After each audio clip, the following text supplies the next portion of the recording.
Di sini ada definisi bisnis.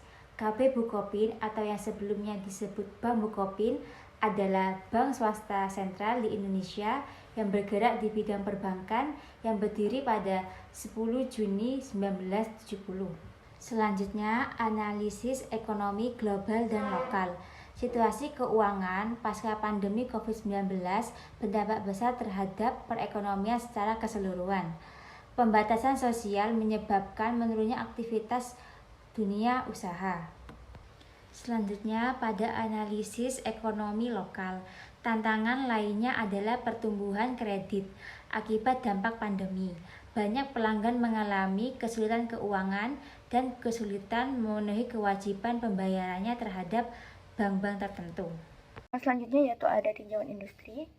Di Bank BK Bukopin ini tinjauan industri itu ada 5. Yang pertama yaitu bank ini menawarkan berbagai produk dan layanan perbankan seperti tabungan, deposito pinjaman kredit untuk konsumen atau untuk UMKM, kartu kredit, dan habis itu memberikan pelayanan digital seperti mobile banking untuk mempermudahkan nasabah melakukan transaksi secara online.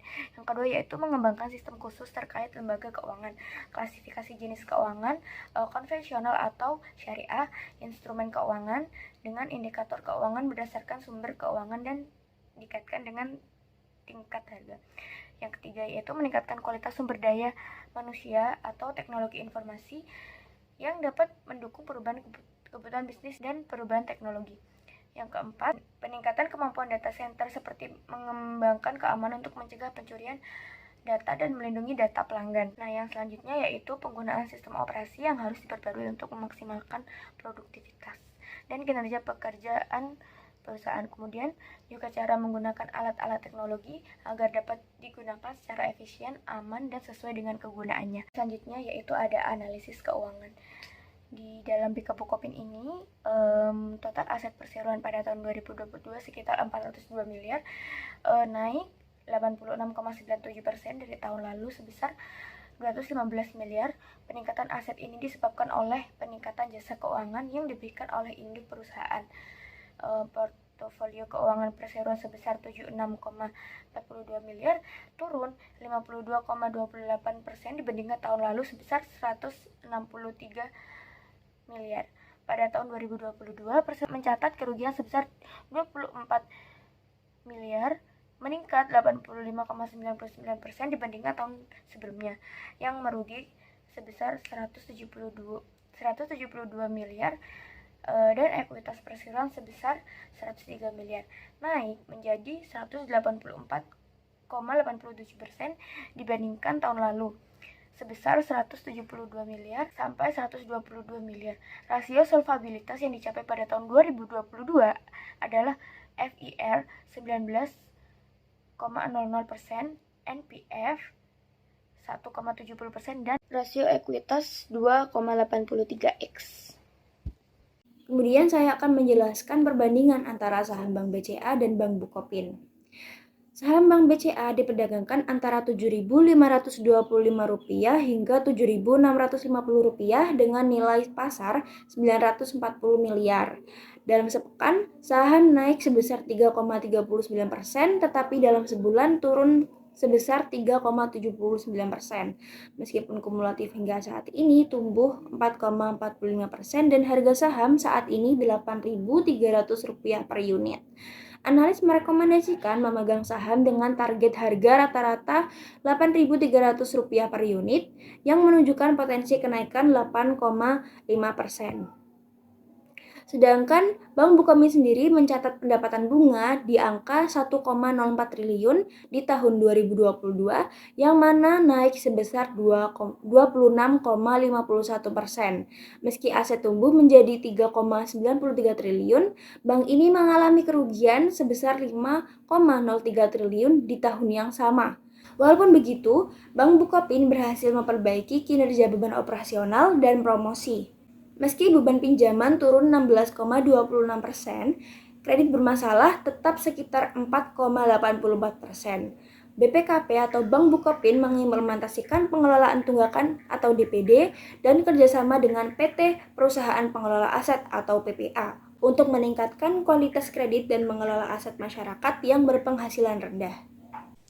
Nah, setelah mengetahui perbandingan harga saham antara Bank Bukopin dengan Bank Sentral Asia, kita dapat menganalisis valuasi saham nih. Nah, untuk Bank Bukopin direkomendasikan untuk buy atau membeli karena harga saham Bank Bukopin lebih murah dengan harga Rp77 saja. Nah, akan tetapi dalam sahamnya terkadang mengalami kenaikan dan penurunan grafik yang tidak stabil dalam 1-5 hari ke depannya. Nah, jika sell atau menjual, lebih rekomen Bank Sentral Asia karena meskipun harganya lebih mahal daripada Bank Bukopin dengan harga Rp8.975, akan tetapi grafik saham yang tercantum lebih stabil atau justru mengalami peningkatan yang pesat.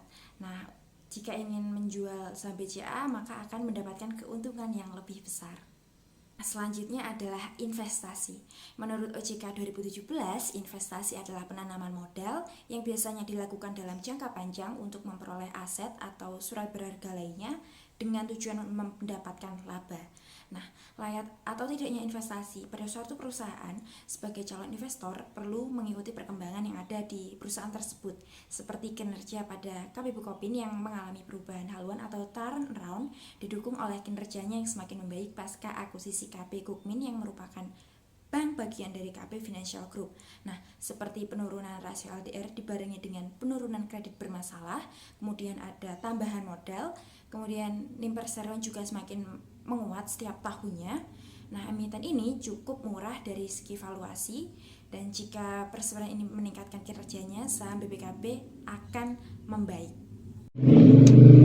Dan di materi kali ini saya akan membahas mengenai tata kelola perusahaan yang dimana perseroan selalu berupaya meningkatkan kapasitas dengan memperbaiki struktur dan budaya perusahaan berdasarkan praktik terbaik dengan prinsip Good Corporate Governance atau GCG yang mengacu kepada tanggung jawab atas transparansi, accountability, responsibility, dan independensi and fairness. Yang menurut pendapat direksi perseroan telah secara efektif menerapkan prinsip GCG pada seluruh fungsi perusahaan dan dalam menerapkan metode evaluasinya untuk menciptakan basis sumber daya manusia yang kuat. Perusahaan berkomitmen penuh untuk meningkatkan penerapan GCG pada seluruh proses bisnis dan seluruh aspek tata kelola perusahaan untuk memberikan nilai tambah bagi seluruh pemangku kepentingan. Dan dalam penerapan GCG, perseroan telah menciptakan struktur yang memadai di mana perseroan mengelompokkannya menjadi 2 badan, yaitu badan utama dan badan pendukung.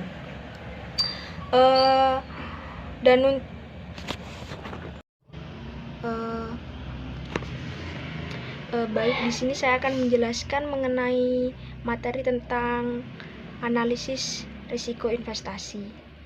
Yang dimana menurut standar CFA atau Chartered Financial Analysis terdapat beberapa risiko utama yang terkait dengan investasi, yaitu ada 6 poin. Yang pertama ialah risiko pasar. Pada risiko pasar ini melibatkan fluktuasi atau perubahan harga khusus pada sebuah aset di market value seperti saham, obligasi, dan komoditas. Dan yang kedua ialah risiko kredit, yang dimana pada risiko kredit ini terjadi ketika pihak yang berhutang tidak membayar kewajiban atau gagal bayar, dan peraturan, perkara politik, dan bencana alam.